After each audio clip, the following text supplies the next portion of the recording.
따라해보십시다. 믿음의 가정 되게 하소서. 이 모든 것은 우리 부모들에게만 해당되는 것이 아니라 우리 어린아이들, 또 청년, 우리 할아버지 할머니 모두에게 해당되는 말씀이라고 생각을 합니다. 그만큼 또 중요한 것이기 때문에 오늘 말씀을 통하여서 또 나에게 주시는 말씀으로 받고 은혜 받는 복된 시간이 되기를 주님의 이름으로 간절히 축원합니다. 약 3, 4년 전에 미국 사회에서 굉장히 큰 뉴스가 하나 있었습니다. 그게 뭐냐면 교포의 딸인데 명문고등학교를 졸업하고 하버드 대학교와 스탠포드 대학교에 동시에 합격했다라는 소식이었습니다. 그래서 두 학교에서 이 인재를 놓치기 싫어서 1, 2학년은 스탠포드에서 학교를 나가고 3, 4학년은 하버드에서 다니는데 어느 학교를 졸업할 것인지는 그 학생이 결정해라는 특별 프로그램으로 이 학생이 합격이 됐다라는 그런 소식이었습니다.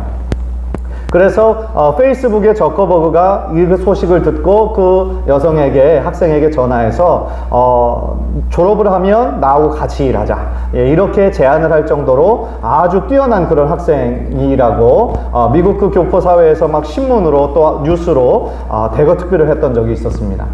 그런데 며칠이 지난 후에 충격적인 소식이 알려졌는데 그 학생이 얘기한 모든 것이 다 거짓말이었다는 거예요. 거짓말이었습니다. 알고 보니까 그 스탠포드 대학교, 하버드 대학교에서 합격했다라고 받은 그 합격 증서를 이 학생이 위조를 한 거예요. 자신이 만들었습니다. 그리고 그 교수들에게서 받았다라고 하는 그 편지도 본인이 만드는 거예요, 직접. 그런데 문제는 그 사실을 가족들에게도 다 속였다라는 것이죠. 그래서 그 아버지도 그 사실이 진짜인 줄 알고 주변의 모든 사람들에게 다 알려서 이것이 사회에서 큰 뉴스가 되고 칭찬도 많이 받고 뉴스에도 나오고 했는데 알고 보니까 그것이 다 거짓이었더라라는 얘기입니다. 한 언론사도 그 사실이 진짜인지 아닌지 학교에 확인을 하는 절차도 없었고 한 뉴스에서 그거를 특종을 내니까 다른 언론들은 다 그것을 베껴가지고 가짜 뉴스를 그렇게 많이 전달했더라는 것입니다. 사실 그 소식이 한국 언론에서도 저는 그대로 증거되었음을 저는 그때 기억을 하고 있습니다.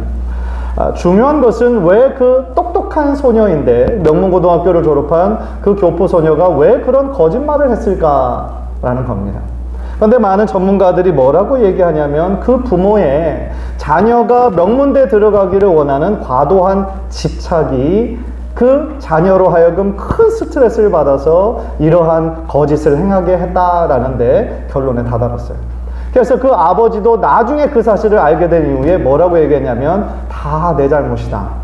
내가 우리 딸이 이렇게 정신적으로 아파하는지를 내가 미처 몰랐다. 다 내 잘못이다. 그렇게 고백하던 뉴스가 있었습니다. 사실은 이런 기사를 우리가 볼 때마다 나의 이야기가 아니라고 생각할 수 있겠지만 사실은 자녀를 키우고 있는 모든 부모의 입장에서 자녀가 공부 잘해서 좋은 대학, 인류대학에 들어가기를 원하는 마음은 사실은 누구나에게 있거든요. 왜 그런 마음이 드냐면 좋은 대학교 나와야 좋은 직장 들어가고 나중에 그의 인생이 다른 사람들보다 훨씬 더 앞서서 나갈 수 있다라고 생각하는 우리들의 마음 때문이에요. 그러나 인류대학에 들어가지 못했다라고 해서 그 인생이 다른 실패한 인생으로 전락하는 것은 아니잖아요. 우리가 그 사실을 알고 있음에도 불구하고 우리의 자녀들에게 보이지 않는 그런 스트레스, 나의 가치관이 자녀들에게 그대로 여과 없이 그대로 투영될 때가 얼마나 많이 있는지 모릅니다. 그래서 오늘 말씀을 통하여서 제가 여러분들과 함께 질문 드리고 생각해보고 싶은 질문은 바로 그거예요. 나는 나의 자녀들에게 무엇을 전수해야 하는가? 나는 나의 자녀에게 무엇을 남겨주어야 하는가? 무엇을 가르쳐야 하는가? 이 내용입니다. 이 세상의 똑같은 가치관으로, 이 세상의 물질적인 가치관으로 성공지향적인 가치관을 줄 것인지 아니면 하나님께서 원하시는 하나님 나라에 합당한 가치관을 부여할 것인지 오늘 말씀을 통해 도전받고 은혜 받기를 원한다라는 거예요. 오늘 본문의 말씀은 너무너무 유명한 말씀입니다. 쉐마라는 별명이 붙은 그런 구절이에요. 쉐마라는 구절은 들으라 그런 뜻입니다. 들으라, listen up 그런 뜻이에요. 그리고 그 내용의 핵심은 내 마음을 다하고 뜻을 다하고 힘을 다하여 너희 하나님 여호와를 사랑하라 그 명령입니다. 그런데 이스라엘 백성이 이 말씀을 얼마나 소중하게 생각하는지 아기가 태어나서 이제 조금 부모의 말귀를 알아들을 그때 제일 처음 가르치는 말씀, 바로 이 말씀이라는 거예요. 아빠, 엄마 그 단어를 배우기도 전에 그 아이에게 이 쉐마의 말씀을 가르치고 한다라는 것입니다. 신약에서도 한 율법학자가 예수님께 와서 어떤 계명이 가장 큰 계명입니까? 물었을 때 예수님께서는 조금도 주저하지 않으시고 이 쉐마의 말씀을 가르치셨습니다. 율법의 가장 크고 첫째 되는 계명은 내 삶과 목숨과 뜻을 다하여 주 너희 하나님을 사랑하라 하는 이것이 가장 크고 첫째 되는 계명이다 말씀하셨어요. 그렇다면 이 말씀이 이렇게 귀중한 본문인데 이 말씀의 의미는 뭘까요? 우리들의 모든 있는 힘을 다하여 하나님을 사랑하라는 것은 알겠는데 그 사랑이라는 것이 우리들의 그 하나님을 향한 그 감정을 표현하라는 것일까요? 누군가에 대해서 좋은 감정을 가지는 것을 사랑이라고 말하듯이 하나님에 대해서 좋은 감정을 가지라는 뜻인가요? 아니라는 거예요. 요한복음 14장을 보면 예수님께서 하나님을 사랑한다 라고 하는 것의 의미가 무엇인지 우리들에게 명확하게 가르쳐 주신 적이 있습니다. 요한복음 14장 21절 우리 한번 화면을 통해서 다 함께 읽겠습니다. 시작. 나의 계명을 지키는 자라야 나를 사랑하는 자니. 무슨 뜻입니까? 예수님을 사랑한다 라고 하는 것은 예수님이 하신 말씀을 지키는 것을 의미하는 거라는 거예요. 예수님에 대해서 단순히 좋게 생각하는 감정적인 측면이 아니라 예수님의 말씀을 소중하게 생각하여 그 말씀을 자신의 생명처럼 지키는 것, 그것이 바로 하나님을 사랑한다라고 하는 것의 참 의미라는 것입니다. 그것은 반대로 얘기하면 내가 예수님을 사랑한다라고 입술로는 얘기하지만 주님의 말씀을 따르지 않는다면 그 사람은 예수님을 사랑하는 것이 아니라는 겁니다. 그 부분까지도 예수님은 요한복음 14장 24절에 명확하게 말씀하셨어요. 우리 화면을 통해서 다 함께 읽겠습니다. 시작. 나를 사랑하지 아니하는 자는 내 말을 지키지 아니하나니. 하나님을 사랑한다라고 하는 것은 주님의 말씀을 생명처럼 소중하게 생각하고 지킨다라는 뜻이요. 또한 사랑하지 않는 사람은 하나님의 말씀을 지키지 않는다라는 것입니다. 사실은 이 말씀을 예수님께서 구약의 쉐마의 말씀을 새롭게 해석한 것이 아니라 이미 구약시대에서부터 그 말씀의 뜻은 바로 이것이었다라는 것의 증거가 신명기 5장 10절에 나오는 말씀입니다. 신명기 5장 10절을 보면 나를 사랑하고 내 계명을 지키는 자에게는 1000배까지 은혜를 베푸느니라 그렇게 말씀하세요. 하나님을 사랑하고 하나님의 계명을 지키는 그 자, 그 가족에게는 1000배까지 은혜를 베푸시는 줄 믿으시기를 바랍니다. 저는 여기에 있는 모든 믿음의 가정 모두가 한 사람 한 사람 모두가 예외 없이 하나님의 말씀을 사랑하고 지켜서 1000배까지 은혜를 받으시는 귀한 믿음의 명문 가정 되시기를 주님의 이름으로 간절히 축원합니다. 따라서 구약의 말씀과 신약의 말씀을 종합해 볼 때 하나님을 사랑한다라고 하는 것과 하나님의 말씀을 지킨다라고 하는 것은 서로 두 개의 분리된 명령이 아니라는 거예요. 하나님을 사랑하라, 내 마음과 뜻을 다해 하나님을 사랑하라는 것은 우리들의 삶 가운데 가장 우선적으로 하나님의 말씀을 지켜야 된다라는 것을 말씀하고 계시다라는 것이죠. 이 말씀의 축복의 의미를 알았어요, 유대인들은. 그래서 아주 어릴 때, 아기 때부터 이 쉐마의 말씀을 가르치고 암송하게 했다라는 것입니다. 물론 어떤 사람들은 이렇게 질문할지도 모르겠어요. 아니, 그거는 유대인들의 법인데 왜 우리가 유대인들, 이스라엘 백성들이 하는 일을 따라야 됩니까? 그렇게 질문할지도 모르겠어요. 그런데요, 우리가 정말 인정해야 하는 한 가지 사실이 있습니다. 지금 미국을 지배하고 세계에 가장 큰 영향력을 미치는 민족은 유대인들입니다. 사실은 미국의 정치, 경제, 문화, 금융 모든 것을 지금 꽉 잡고 좌지우지하는 것이 바로 유대인들입니다. 유대인의 전체 인구가 약 1,500만 명입니다. 작은 나라입니다. 그리고 그 민족의 숫자도 우리 5천만 명에 비해서 현저하게 작아요. 그런데 그 1,500만 명 중에서 그 이스라엘에서 살고 있는 사람이 약 600만 명, 그리고 미국에서 700만 명이 살고 있습니다. 그리고 전 세계에 흩어져 살고 있는 유대인들이 200만 명인데요. 놀라운 것은 지난 20년 동안 노벨상, 최고의 상이라고 일컬어지는 노벨상 수상자 270명 가운데 122명이 유대인들이었어요. 무슨 얘기냐면 약 45%가 최고의 상이라고, 최고의 업적이라고 일컬어지는 노벨상을 다 휩쓸었다라는 겁니다. 그래서 전 세계에 아주 유수한 그 학자들이 연구를 하기 시작했어요.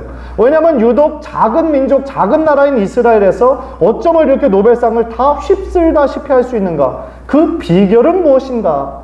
학자들이 모여서 연구를 했는데 그들이 내린 결론이 뭐냐? 유대인들의 쉐마 교육이다. 그렇게 결론을 내렸습니다. 아주 어릴 때부터 교육했던 그 쉐마, 말씀의 교육이 결국 그 유대 민족을 이 세상에서 가장 뛰어난 민족으로 되게 했다라는 것이죠. 유대인의 쉐마 교육은 사실은요, 아브라함 때부터 시작된 교육이었습니다. 아브라함에게 주신 그 말씀의 교육을 아브라함은 이삭에게, 이삭은 야곱에게, 또 야곱은 12아들에게 그 말씀의 내용을 부지런히 가르치고 전수하여서 그 아버지가 자녀들에게 돈을 물려준 것이 아니라, 부를 물려준 것이 아니라 하나님의 말씀을 물려준 것이죠. 말씀대로 사는 법을 부모들의 삶으로 가르친 것이죠. 그것이 그 이스라엘 민족을 하나님의 백성으로 이 땅에 정말 지금도 어떻게 보면 리더급인 사람들을 만들어냈다라는 것입니다. 그런데 저는 그 쉐마 교육이 각 가정에서부터 시작됐다라고 하는 것에 저는 강조를 하고 싶은 거예요. 각 가정이 바로 그 쉐마 교육의 현장이었다라는 것이죠. 그리고 그 부모가 신앙교육의 교사가 되었다라는 거예요. 사실 많은 사람들이, 현대의 많은 크리스찬들이 오해하고 착각하고 있는 부분이 바로 그겁니다. 내가 자녀들에 대해서 신경 써야 되는 것은 학교 공부, 학교 교육만 내가 좀 신경 쓰면 되고, 신앙교육은 교회에서, 우리 교회 목사님들 그리고 교사들에게 신앙교육은 그들에게 맡기면 되지라고 생각하는 경향이 있는 것 같아요. 그거 아니에요. 완전히 오해하고 있는 것입니다. 우리 자녀들이 교회에서 있는 시간이 얼마나 될지 한번 생각해 보셨습니까? 하루 종일 있는다고 해도 기껏해야 3-4시간이에요. 하나님께 예배하고 그 말씀 성경 공부하는 시간 다 합해서 1시간 반 정도밖에 되지 않습니다. 그런데 1시간 반, 일주일에 1시간 반 정도의 시간 가지고 어떻게 우리 자녀들이 예수의 사람으로, 하나님을 믿는 확실한 사람으로 변화될 수가 있겠어요? 더 중요한 이 쉐마 교육의 현장은 바로 여러분들의 가정이 되어야 된다는 거예요. 이 부모가 이 신앙교육을 가르칠 수 있는 신앙의 1차 교사가 되어야 된다라는 것입니다. 다시 말하면 가정이 바로 하나님을 예배하는 장소요, 하나님을 사랑하는 것을 배우고 연습할 수 있는 실천의 현장이 되어야 된다라는 것입니다. 사랑하는 성도 여러분, 여러분의 가정은 정말 예수 믿는 가정이십니까? 여러분의 자녀들은 그 사실을 인지하고 있습니까? 우리 아빠 엄마 교회 다녀, 동안교회 다녀, 단순히 그것이 아니라 우리 아빠 엄마 진짜 크리스찬이야, 진짜 예수님 믿어 라고 자녀들에게 인정받을 수 있는 모든 부모님, 할아버지, 할머니 되시기를 주님의 이름으로 간절히 축원합니다. 여기서 우리 성도님들에게 정말 질문하고 싶은 것이 있어요. 여러분은 자녀들에게 가정에서 무엇을 가르치고 있습니까? 여러분의 어떤 가치관을 물려주고 있습니까? 아마 이 자리에 있는 모든 한 분도 예외 없이 여러분들의 자녀들이 다 잘되고 행복한 삶을 살기를 원하실 거예요. 어떤 부모가 자녀가 안 되고 불행한 삶을 살기를 원하는 부모가 어디 있겠습니까? 그런데 더 중요한 질문은 어떤 삶이 잘 사는 삶이냐는 거예요. 어떤 삶이 행복한 삶이냐 하는 거예요.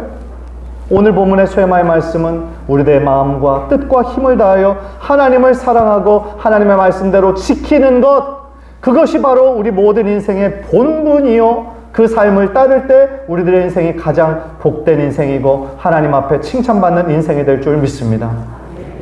그래서 6절 7절 보면요, 이 유대인들은 얼마나 그 말씀을 철저하게 지켰는지, 오늘날 내가 내게 명하는 이 말씀을 너는 마음에 새기고 내 자녀에게 부지런히 가르치며 집에 앉았을 때든지 길을 갈 때든지 누워있을 때든지 일어날 때든지 이 말씀을 강론할 것이며 그랬어요.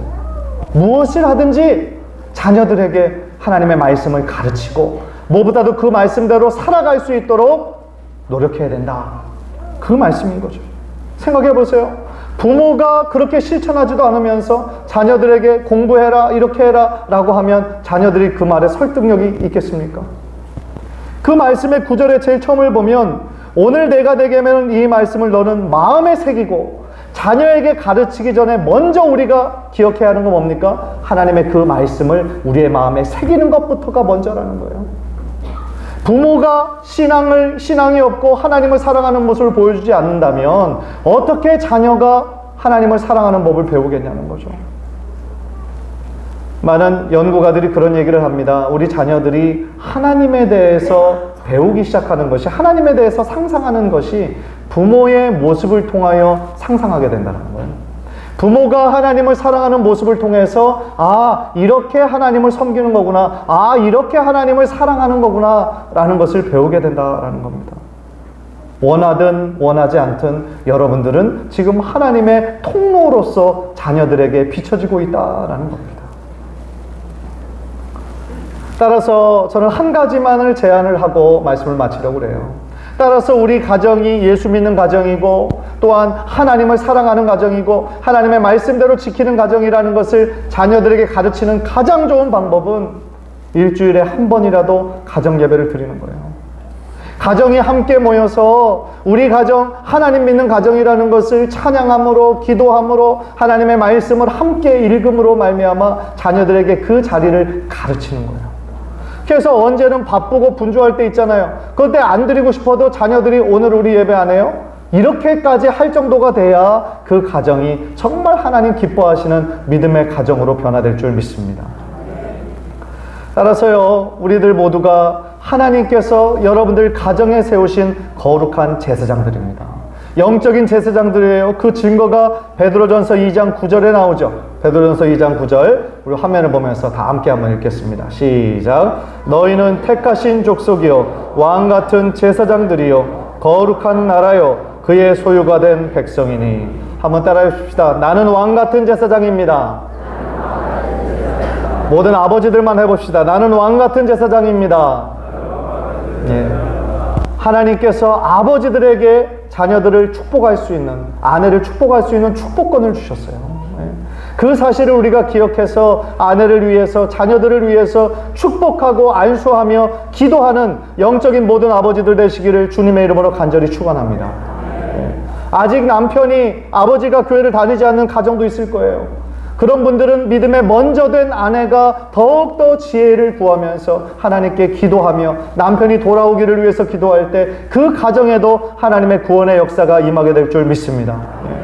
그래서 정말 우리 동안에 속한 모든 가정이 하나님의 축복을 1000대까지 받고 누리고, 그리고 그 비결로 하나님의 쉐마의 말씀을 목숨처럼 생명처럼 지키고 사랑해서 여러분과 이 자리에 있는 모든 여러분의 자녀들, 모든 청년들이 하나님의 기쁨이 되고 하나님 나라의 일꾼이 되는 귀한 은혜와 역사가 있기를 주님의 이름으로 간절히 축원합니다. 우리 한번 기도하시기 전에 오늘 말씀을 잘 실천하고 있는 그 유대 민족에 대한 동영상이 있어서 그 동영상을 함께 좀 보도록 하겠습니다. 불을 좀 꺼주시고. 우리 모두는 부흥을 꿈꿉니다. 어떻게 하면 부흥을 맛보고 세대와 세대를 거쳐 지속적인 부흥의 역사를 써내려갈 수 있을까요? 먼저 부흥의 역사를 통하여 부흥의 패턴을 알아봅시다. 1세기 성령 강림 이후에 15세기에 우리가 알고 있는 수많은 부흥이 일어납니다. 그런데 이 1500년이라는 기간 동안은 부흥이 단 한 번도 일어나지 않았군요. 왜 그럴까요? 성경의 역사와 함께 살펴보면 그 이유를 알 수 있습니다. 하나님은 모세를 통해 처음 성경을 기록하기 시작하셨죠. 그러므로 모세 이전에는 성경 이전의 시대라고 부를 수 있겠네요. 그리고 1500년 동안 성경을 기록하시고 사도 요한을 통해 완성하십니다. 성경 기록의 시대죠. 자, 이제 성경이 완성되었습니다.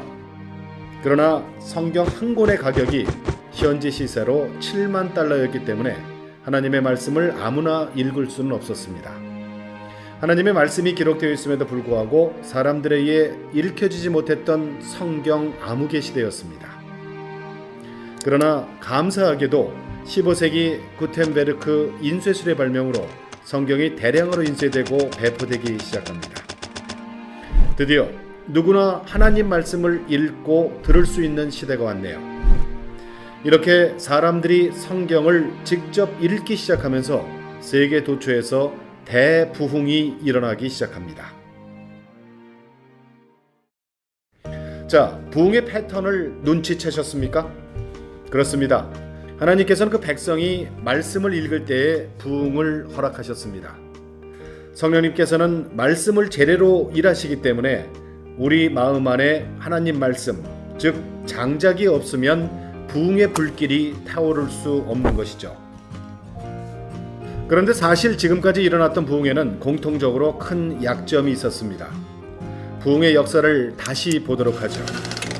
무엇일까요? 아하, 세계 곳곳에서 일어났던 이 대부흥들은 모두 30년을 넘기지 못했군요. 현 세대는 열심히 하나님의 말씀을 읽어서 부흥을 맛보게 되지만 그 다음 세대까지는 부흥의 불길이 전해지지 않은 것입니다. 그럼 어떻게 하면 이 부흥의 불길을 다음 세대까지 지속시킬 수 있을까요?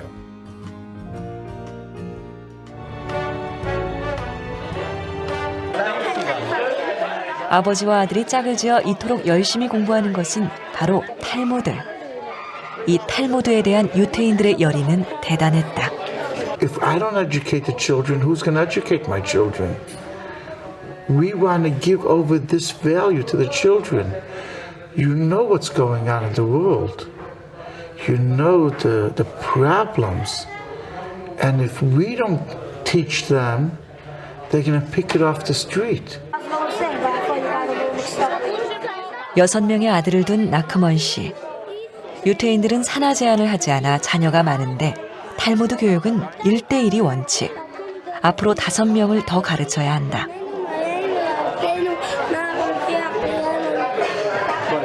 Our whole life surrounds on raising our children. That's all we are interested in, that our children should be raised properly. 유태인 아빠는 아이들을 가르칠 때 탈무드식으로 끊임없이 질문하면서 아이 스스로 대답하게 한다.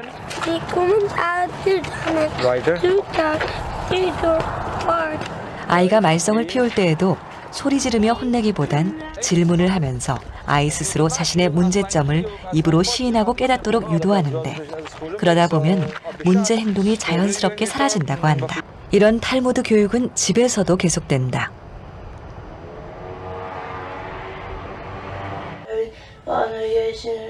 10살인 모세는 일주일에 2-3번 아빠와 함께 탈무드를 공부한다.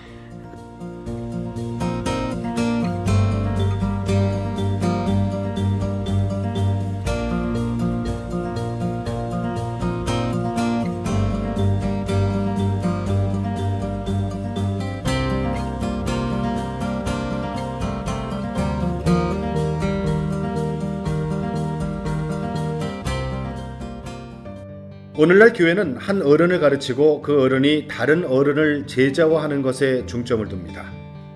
그 결과 교회는 성장했지만 우리는 다음 세대를 잃어버리고 말았습니다. 일주일에 한 번 참석하는 주일학교만으로는 우리 자녀들을 제자화하기엔 충분하지 않습니다.